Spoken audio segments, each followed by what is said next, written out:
something to be higher up on the tower holding this antenna because they wobble in the wind and break.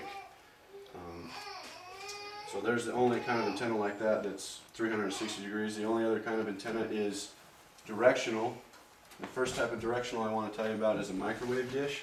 Microwave dishes allow for data to be passed through from area to area or site to site, and it basically transfers data for 911 systems mostly, but there is Wi-Fi and some other deals that go on with it.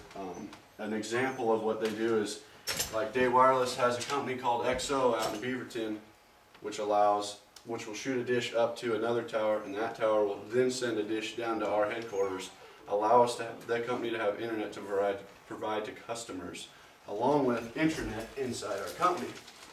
So that's how the information is passed from site to site or area to area. These microwave dishes, they have to be pointing at another microwave dish to work. They don't just send signal out into free space. On the other hand, directional antennas such as the dipole, if you can see that, is basically a pole with things coming off of it.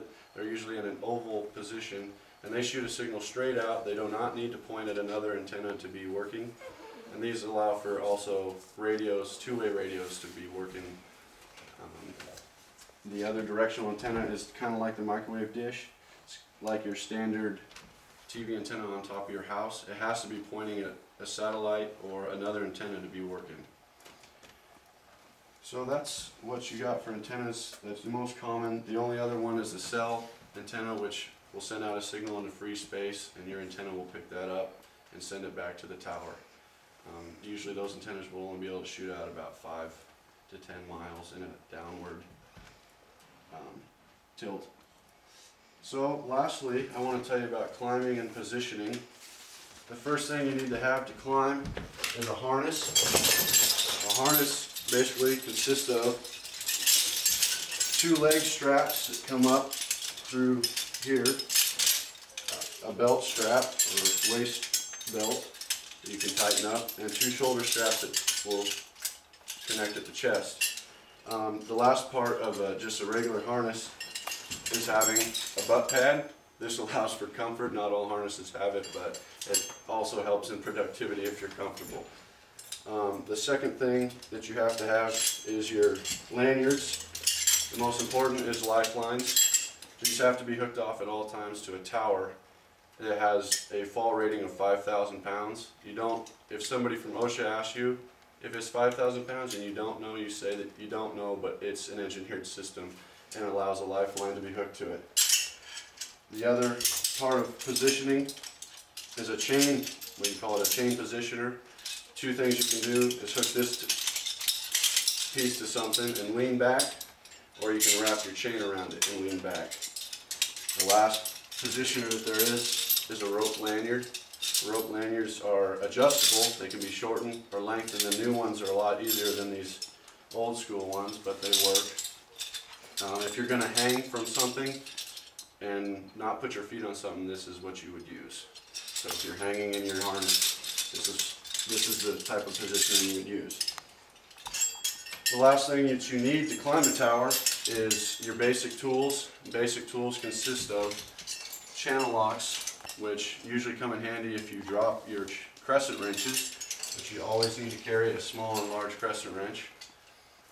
They also allow, if you don't, also you kind of act like 2 large crescent wrenches instead of carrying 2 large crescent wrenches. The most common type of nuts and bolts that you'll see are 7/8, 3/4, and 9/16. You do not have to have ratchet wrenches, but they come in handy. The 2 other wrenches you need are a 7 and a 5/16 nut driver. These are your basic tools. You need to always carry a knife, not only to cut tape when wrapping tape and weatherproof on a line that you put up the tower. It's also used for rescue. These knives need to be sharp at all times so they can cut a lanyard or your lifeline. In case somebody's hanging and you need to get them off the tower, you need to be able to cut them as quick as possible and hook them up on a rope and get them down. Tower climbing is a very rewarding career if you make it into it. It will pay you good if you make it pay you good. You have to be on the tower to get paid well. The best thing about tower climbing for me, which I've done it for about 2 years now, is knowing that when I put up these microwave dishes or antennas, I'm always doing it for 911 systems. And so I know when I put up something and it works, police, fire department, ambulances, I'm bettering the system so people can have that necessity when needed. Also, cell phones is what everybody uses these days, and wireless internet. I enjoy knowing that I'm putting that stuff up.